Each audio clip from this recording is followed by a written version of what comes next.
आइए आज हम समझते हैं plant cell and animal cell यानी कि जंतु कोशिका और पादप कोशिका में क्या अंतर है। इसके पिछले वाले वीडियो में हम लोगों ने कोशिका की पूरी जानकारी लिया था एंड इस वाले वीडियो में हम लोगों को कोशिकाओं में अंतर यानी कि हमारे कोशिका में क्या अंतर है और पेड़ पौधों की कोशिका में क्या अंतर है और इन कोशिकाओं के सबसे बड़े अंग कौन कौन से होते हैं। वीडियो थोड़ी सी लेट हो गई है, इसके लिए मैं आप लोगों से माफ़ी चाहता हूँ। एंड आज की इस वाली वीडियो में हम लोगों को कोशिकाओं में अंतर समझने को मिलेंगे, पादप कोशिका और जंतु कोशिका।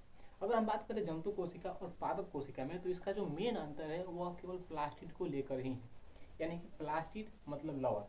हमारी कोशिका और पेड़ पौधों की कोशिका बिल्कुल सेम तरीके से करती है, एकदम काम करती है। जो पार्ट कोशिका के जो अंग हमारे शरीर में है वही कोशिका के अंग पेड़ पौधों के भी शरीर में है। जैसे हमारे शरीर में सेंट्रोसोम है तो पेड़ पौधों के भी शरीर में सेंट्रोसोम है, राइबोसोम है तो पेड़ पौधों के पास भी राइबोसोम है, माइटोकॉन्ड्रिया है तो पेड़ पौधों के पास भी माइटोकॉन्ड्रिया है। हमारी कोशिकाओं को पचकने से रोकने के लिए इंडोप्लाज्मिक रेटिकुलम है, यानी कि अंतःप्रद्रव्य जालिका है। तो पेड़ पौधों की भी कोशिकाओं को रोकने के लिए इंडोप्लाज्मिक रेटिकुलम उसकी कोशिका में भी मौजूद होता है। हमारे कोशिकाओं में भी गोल्जी बॉडी है तो पेड़ पौधों की कोशिकाओं में भी गोल्जी बॉडी है। हमारे कोशिका में न्यूक्लियस है तो पेड़ पौधों की कोशिकाओं में भी न्यूक्लियस है। लेकिन ये जो कोशिकाओं में आप लोगों को डिफरेंट देखने को मिलेंगे कि आखिर पेड़ पौधों की कोशिका हमसे अलग कैसे है।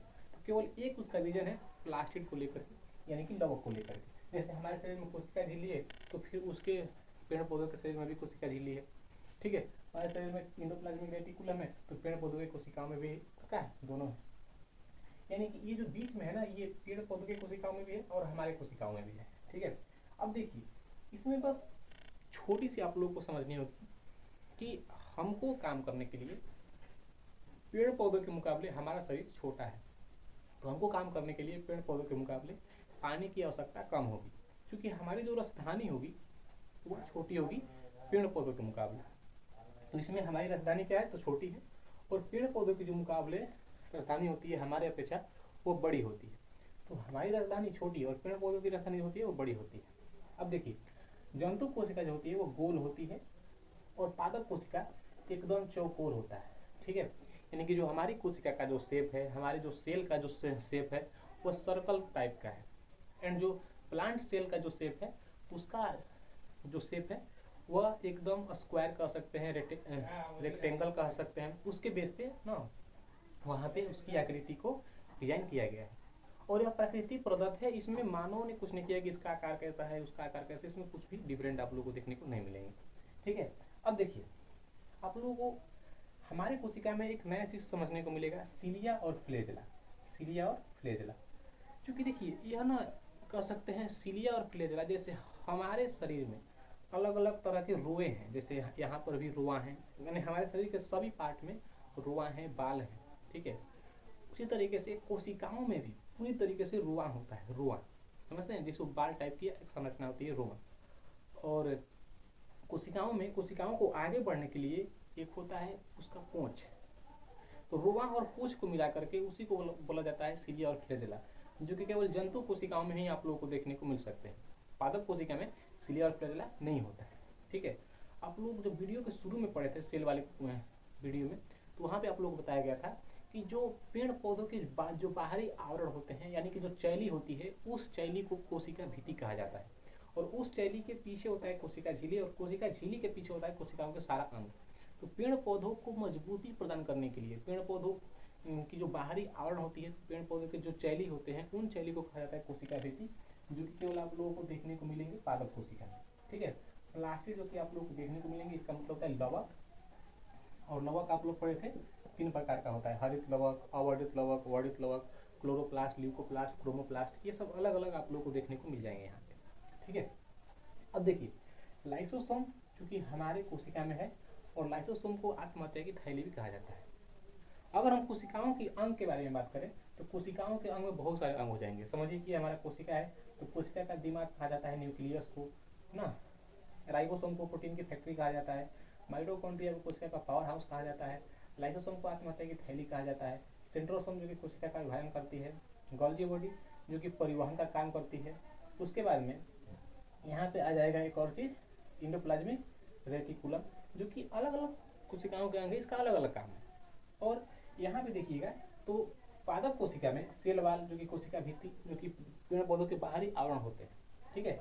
प्लास्टिड जो कि पेड़ पौधों में अलग अलग तरह से काम करते हैं। यह 3 प्रकार का होता है। हरित लवक जिसका काम है पत्तियों को हरा रखना और भोजन का निर्माण करना, और अवर्णित लवक जो कि बनाए गए भोजन को संग्रहित करने का काम करता है, ल्यूकोप्लास्ट। एंड क्रोमोप्लास्ट की अगर हम बात करें वर्णित लवक की, तो इसका एक ही काम है कि वो कौन सा फूल कौन सा फल किस रंग का होगा, यानी कि रंग प्रदान करने का काम करता है ना, वर्णित लवक यानी कि क्रोमोप्लास्ट। अब देखिए, आप लोगों को एक और चीज समझना होगा कि जो हमारी जंतु कोशिका है, यानी कि जो हमारी कोशिका है, और जो पेड़ पौधों की कोशिका है, इन कोशिकाओं का सबसे जो बड़ा अंग होता है वह होता है केंद्रक।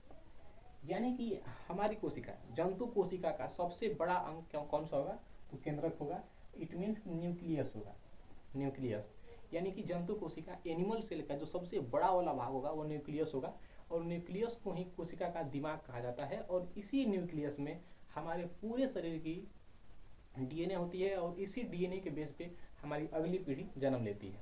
जैसे अगली पीढ़ी में जब अगली पीढ़ी का जब जन्म होगा, जैसे किसी बच्चे का जन्म होगा, तो उसका भी 2 हाथ होगा, उसका भी 2 पैर होगा, उसका भी 2 आँख होंगे, 1 नाक होगा, 2 कान होगा, बाल होगा ना, यानी पेट, हार्ट, फेफड़ा, कलेजा, उसमें सब रहेगा।